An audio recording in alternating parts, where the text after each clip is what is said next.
Ambient, Part 3, The Finale. This awesome story is written by David Morningway. Grab your coffee, sit back and enjoy the show. Creature paused for just a moment before making a statement to the blonde stranger. It began to say apprehensively before its grin soon returned.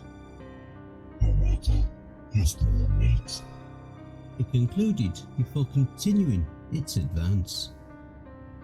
I swear I heard the man softly laugh to himself before he reached up to grab some kind of silver necklace he was wearing and then swiftly rip it off. The moment the stranger tore his silver chain off, the creature recoiled back in fear so quickly that it almost tripped over itself, having to use its oversized clawed hand to catch the ground briefly upon its descent. As the man took one slow and casual step forward, the monster took 3 steps back, almost whimpering, before it composed itself nervously. I assume you didn't understand the gravity of your foolish course of action until this very moment. The man said, while moving forward, with the creature matching every step he took towards it with at least 2 steps back. Impossible! The beast roared in panic fury. Those energy signatures! It can't be! It's impossible! The monster continued saying as it lowered itself into a defensive posture. First off, the stranger began. Nothing is impossible, you simple creature. The man concluded, while now visibly clenching his fists. What are you? The beast inquired, more calmly now, seemingly accepting this new scenario and speaking in a manner that suggested it had not in fact used up all of its tricks yet. I'm not exactly sure, the man said in response to the creature's query. Many have theories about my origin, but nobody seems to know for certain. Wait. The creature began, before it started laughing out loud, with its deeply hoarse and malevolent voice echoing through the surrounding area like a hatefully boisterous foghorn. The sound of its laughter was so invasively intense that it seemed to violently shake both my mind and organs with some kind of dreadfully offensive sonic vibration. You're here to play the hero, the old dogman said as its laughter died down to a low chuckle. Okay, fine. I must admit I wasn't expecting to be the one being hunted. Not at all. Let alone being so overwhelmingly outmatched. The monster said, while raising its long arms up towards the stranger in a non-threatening, defensive gesture. I hope you don't mind if I try and defend myself, the beast said, as it looked past the man, tilting its head sideways towards another point of interest. Towards me. As the creature arched its spine backwards, raising his head towards the sky with closed eyes, the man visibly tensed up before turning back to face me. He looked right into my soul with his beautiful blue eyes. Eyes that were rapidly transitioning from a deep ocean blue into fierce glowing yellow orbs. It was him. The man from the dream last night. Here. The stranger yelled, snapping me out of my thoughts and into the present dire situation quickly progressing all around me. Put it on. He instructed me as he threw his silver necklace in my direction, my fingers barely snagging it out of thin air, but I then wasted no time in fashioning it around my own neck. It will keep you hidden, he began, before an ear-splitting howl drowned out his voice, with the creature's yowling cry carrying a heavy static intimation within the unnatural sound. After he turned away from me, the man raised his left arm towards the pale dogman, before the revolver the beast was standing above soared into his outstretched hand, where he then pointed the same arm back towards me without even glancing, somehow sending the chrome firearm inches next to my feet. I picked the revolver up off the grass, where it landed just off the wide path of the paved trail. I began to notice something wrong with the fog. All around the creature who had just finished its alien preternatural cry, pockets of random mist began erratically coalescing inward on themselves, as if about half a dozen points of origin spherically came to life arbitrarily around the dogman's howl, and then started imploding within their own existence. This continued on for about 20 seconds, until the writhing balls of mist suddenly and quickly expanded outwards all at once, in every direction, like hot breath on the coldest of days. After the pockets of fog blasted outwards, shapes started coming into focus. Shapes that were at first a blurry haze, until their hidden forms were quickly proliferated into existence. Same abstract static background noise that was carried within the undertone of the dogman's howl grew in volume with the anomalies in the mist, until the sound completely and suddenly disappeared as the horrible lifeforms within took their first abnormal steps into our world. Some kind of dogs was my first initial thought after seeing the new creatures enter our plane of existence. It seemed that whatever accursed static sound I was hearing was simply an otherworldly frequency, acting as some sort of vibrational medium, allowing these entities to travel at an interdimensional level. Dogs was not a proper description either, I thought, as my eyes began hurting from all the squinting I had to perform, trying to see the new monsters from an obscured distance.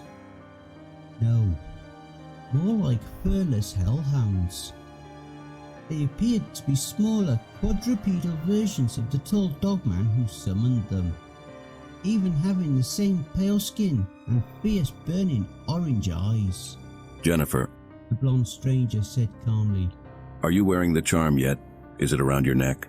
Yes, I muttered softly, as the echo of my voice made all 6 of the hellhounds turn their glowing eyes in my direction, like they had absolutely no idea of my presence until I alerted them to it. Good. Now, as quietly as possible, I'm going to need you to run away. The stranger said as he raised both of his arms out, making dozens of large rocks lift off the ground and float almost motionlessly around him.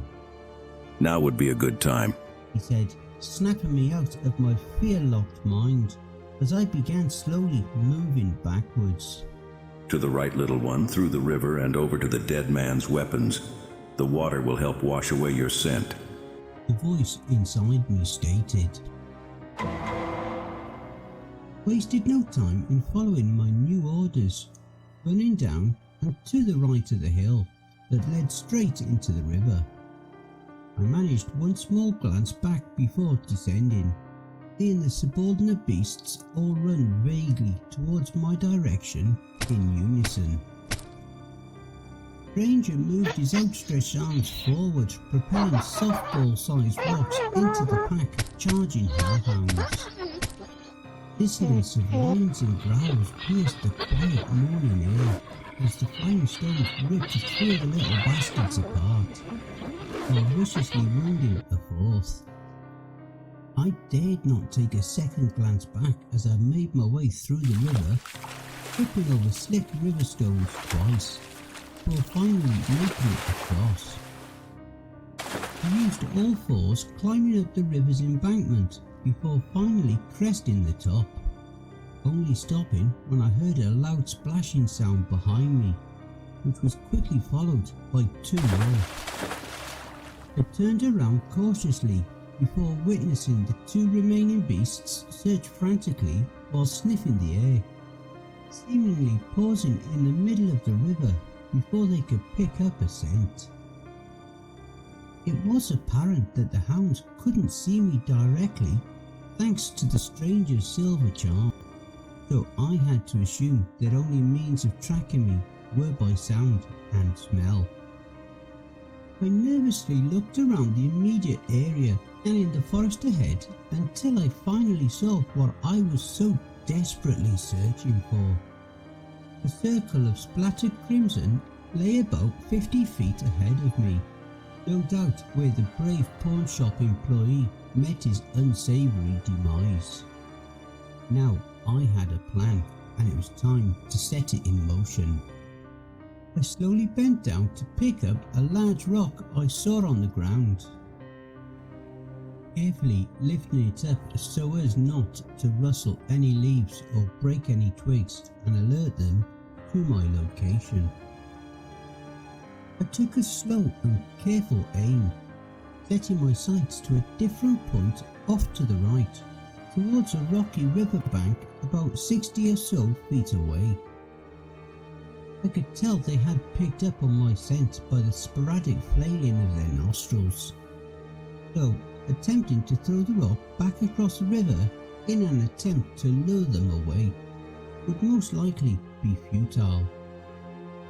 After silently moving myself into an optimal throwing position, I pitched the large stone with all my strength towards them, watching it sail away silently through the air and land almost perfectly on its intended mark. The creatures wasted no time sprinting towards the sound, feverishly pawing and sniffing at the rock I threw for clues to my whereabouts.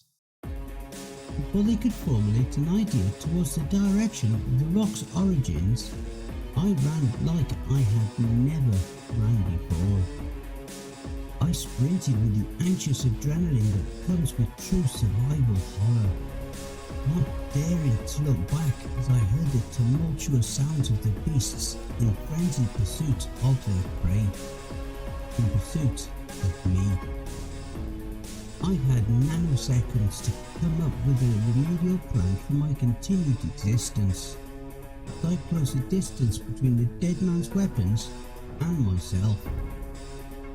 The creatures were much faster than I previously anticipated, and my plan to load the shotgun before they reached me was eviscerated quicker than my dwindling courage.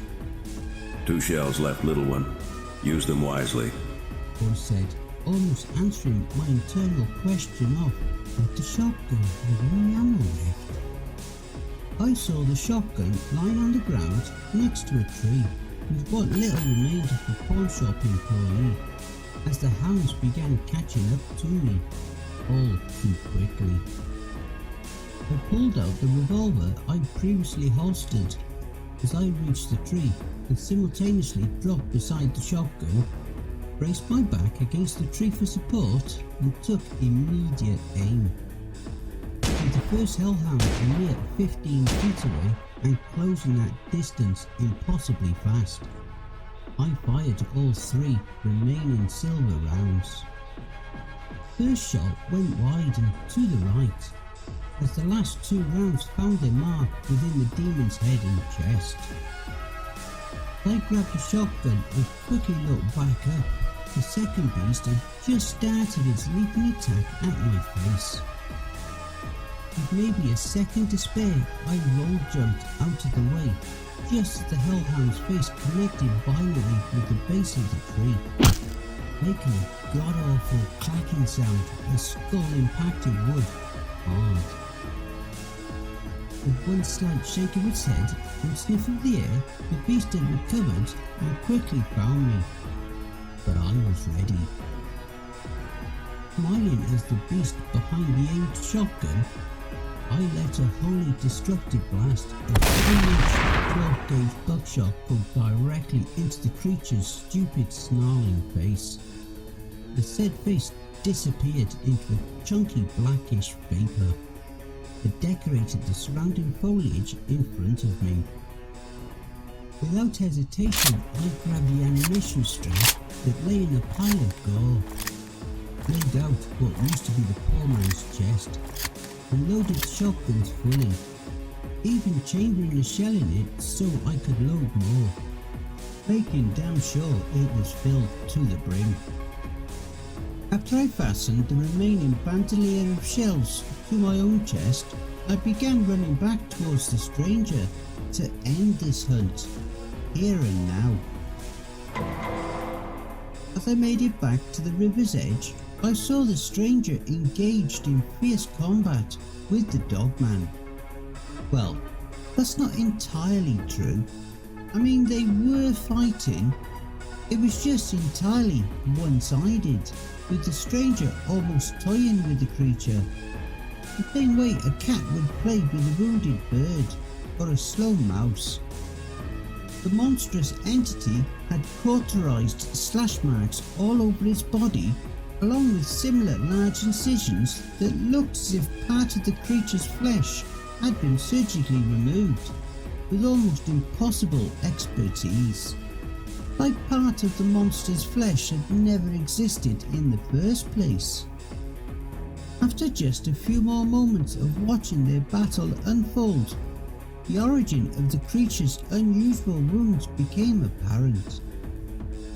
As the stranger stood grinning at the exhausted and now panting dogman, I noticed two gladius-style short swords in each of the stranger's hands. The blade in his right hand was a brilliantly benevolent-looking white steel that slightly glowed and seemed to discharge an exceptionally positive aura that I could only describe as righteous. The other hand gripped a blade identical in size and shape, but with an obsidian black steel, in which a seething dark hatred surged off the blade, like hot malevolent steam.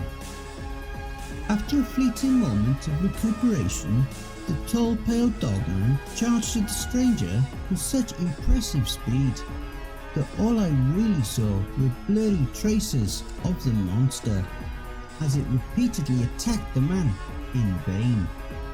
With every failed strike at the man with its oversized claws, the stranger would easily parry away before slicing the creature with one of his supernatural blades. Whenever the white seraphic steel made contact with the beast, it would burn the monster as if the gleaming ivory metal was as hot as the sun, instantly sealing the wound from bleeding with its intense heat. However, as I saw the black Stygian metal cut the monster, it appeared that wherever the blade touched, the flesh just stopped existing, like it could make any organic material disappear from the fabric of our reality entirely. As the monster used his phenomenal speed to try and find an opening, I saw the stranger forcefully slide the two blades across one another, causing dark purple sparks to shoot out in a spread pattern, burning whatever they touched. As the dark purple sparks forced the monster into a painful retreat, it seemingly abandoned its defensive posturing and composed itself once again, some kind of desperate plea or final foreboding message. The dogman began smiling at the stranger as it then straightened his back upright to appear more formal, and then began to speak. I have accepted my fate, sir. I am in no way a match for you. The creature said reluctantly. Even my speed, which is my apex attribute, cannot fully contest with your own. You indeed are quite a hybrid anomaly, stranger. No, I have no hope in beating you directly, the monster said, while lowering itself into an offensive stance, which went against its seemingly defeated words, making the stranger keep his guard up. Perhaps I cannot defeat you, but I believe I can defeat your mission, little hero. The creature said while baring its fangs in a disturbingly demonic ear-to-ear grin as it then turned its head in my direction. Although I couldn't hear it as I turned my attention to the stranger, seeking some kind of advice or explanation, I saw him mouth the word "fuck" right before the monster began a frenetic charge in my direction. Before the entirety of my attention was pulled towards the rampaging demon in front of me, I saw the stranger merge his contrasting short swords into one another, causing a flash of dark purple light before my entire viewpoint became crowded with the sprinting beast in front of me. Shotgun would most definitely not be enough, I thought, panicking, but I was not going down without a fight. So I readied the weapon and awaited my encroaching fate. I fired one shot, then another, barely making the creature flinch. As I pulled back the shotgun pump again to reload, I heard an electric rushing sound, like kinetic energy surfing on a massive tidal wave. As I pushed the pump action forward, completing the chambering process, the monster's upper torso went soaring off its abdomen as a large bolt of lightning cut the beast clean in half. As soon as I finished glancing back and forth at both severed ends of the creature, a blur of motion quickly appeared and then stopped before me, causing me to take shaky aim once again. Sorry.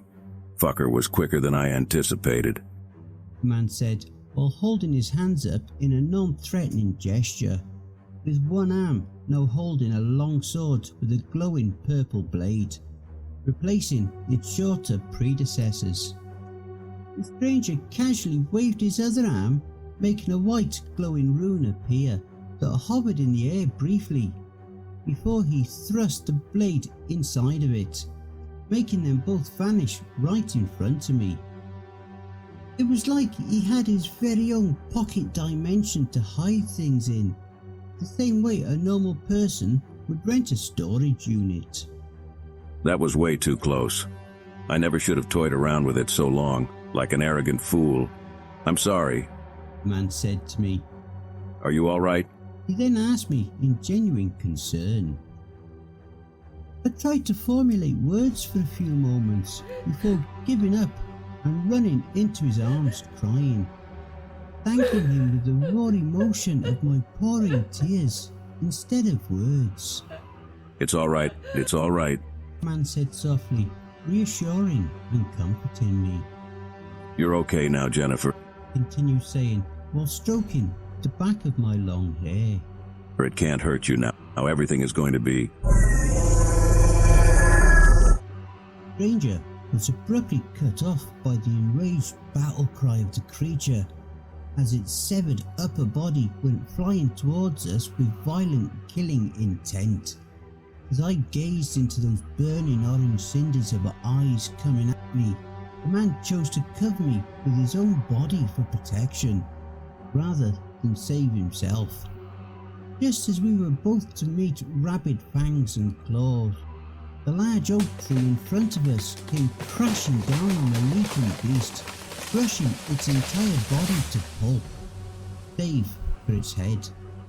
The first thing I noticed after the conveniently felled oak was the stranger's gaze facing upwards, with his mouth seemingly agape in awe.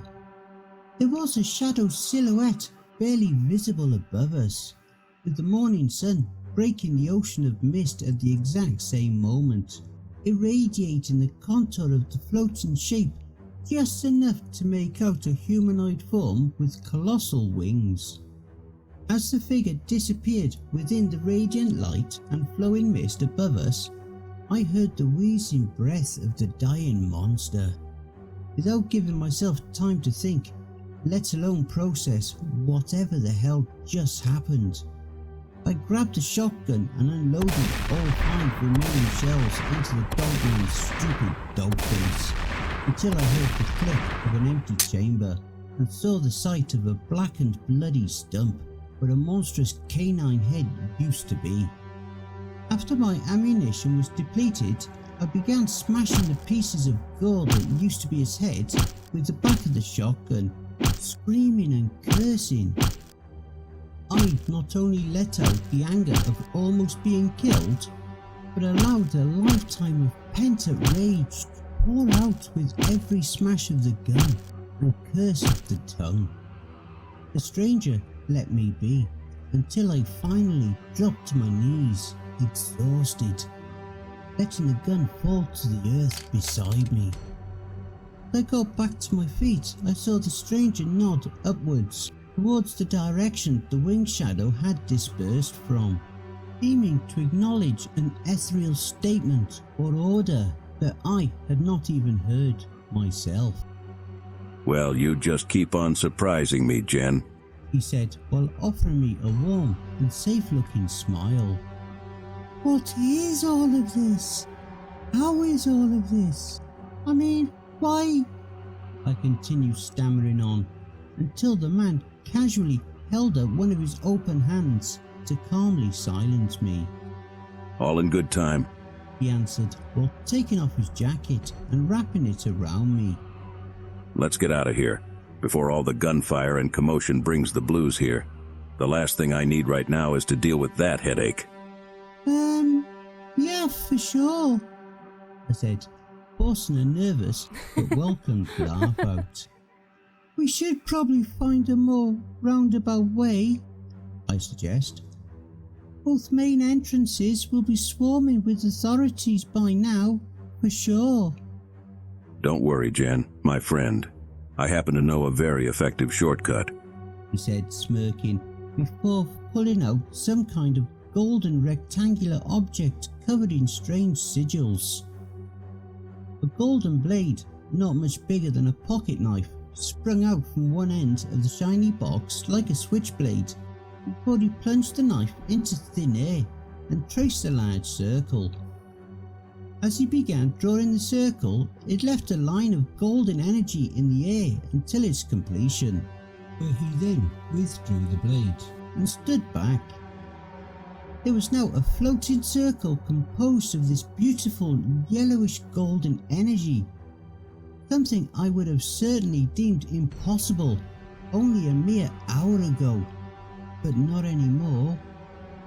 Here I thought you were just some incredibly powerful psychic this whole time, but apparently you are so much more than even that, the man said, glancing back at me with a look of joyful excitement. What am I? I asked the man curiously, but straight to the point, no longer able to suppress the smile that was manifesting upon my face. The kind of childlike grin that comes from being mere inches away from the unknown, from all the answers you ever ask God, or the universe being put literally right in front of you. The man turned to the luminescent circle he created and softly blew on it, like a patient child blowing out their birthday candles. As the stranger blew air into the circle, the background image of the forest we stood in faded away, being replaced by an elaborate manor sitting on top of a mountain within a different forest, and for all I knew, in a different world entirely. Ladies first, the man said, while gesturing out his arm and bowing at me to go through, in a comically over-the-top butler fashion, like one would see in older movies. Is it safe? I asked a bit nervously. Of course, he answered, while straightening back up and offering his hand to me. Let's walk through together, my friend, no more surprises. And if there ever are, we shall meet them concurrently. No more facing the unknown threats of the universe, or any other by yourself. No, from here on out, we shall meet them together. Tell me, Jennifer, have you ever heard of a being called an angelic? He asked me as I took his hand and followed him into another world.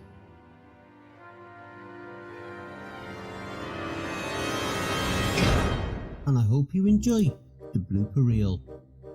Having to use its oversized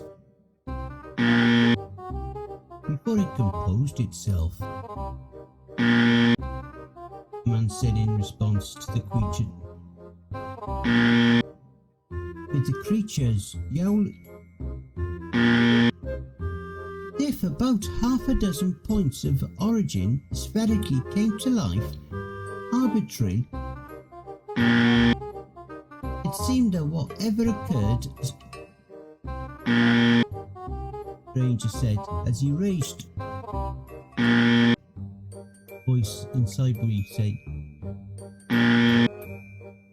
I wasted no time in following my new orders, running down and to the right of them. Seeing the subordinate beasts run, dissonance of whines and growls pierced the morning air, before finally moving it across. A circle of splattered crimson lay about 30 feet ahead, feverishly pouring and sniffing at the rock I threw for clues to before they could formulate an idea towards the direction of the rock's origin.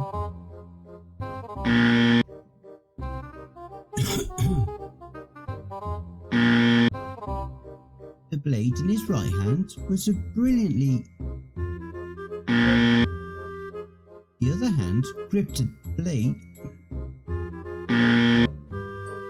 After a fleeting moment of recuperation, the tall, pale dogman charged at the stranger with such impressive speed that all I really saw were blurry traces of the model. Before slicing the creature with one of its I saw him word the mouth.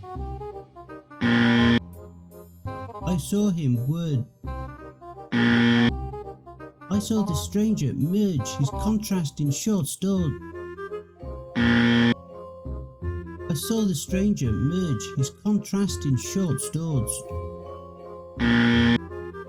Causing a flash of dark purple light before my entire viewpoint became crowding.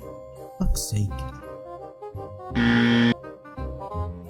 The shotgun would most definitely not be enough, I thought, panicking, but I was not going to go. As I pushed the pump action forward, completing the chambering the man said softly, reassuring. First thing I noticed after the convenient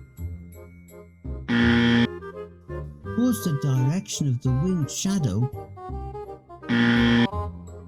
I continued stammering on until the man casually held up one of his open heart. The man said, while gesturing out his arms and blowing at. He answered while straining.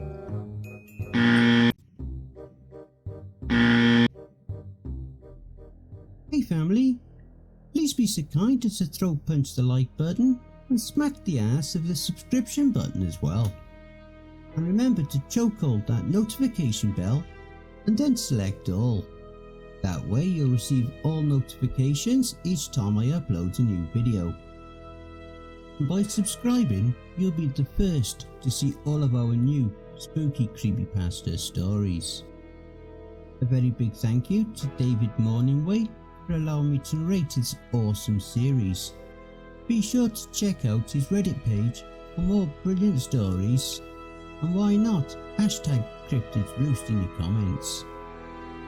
If you would like to support us and make a donation, I'd be very much appreciative.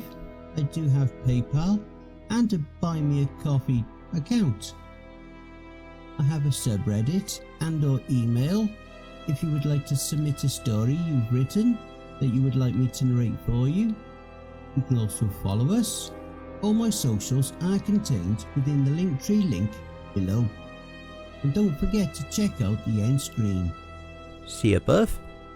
that will also list some more videos in my back catalogue. Take care everyone, and I hope you all have a wonderful and peaceful night. And don't forget, where fear is, happiness is. What?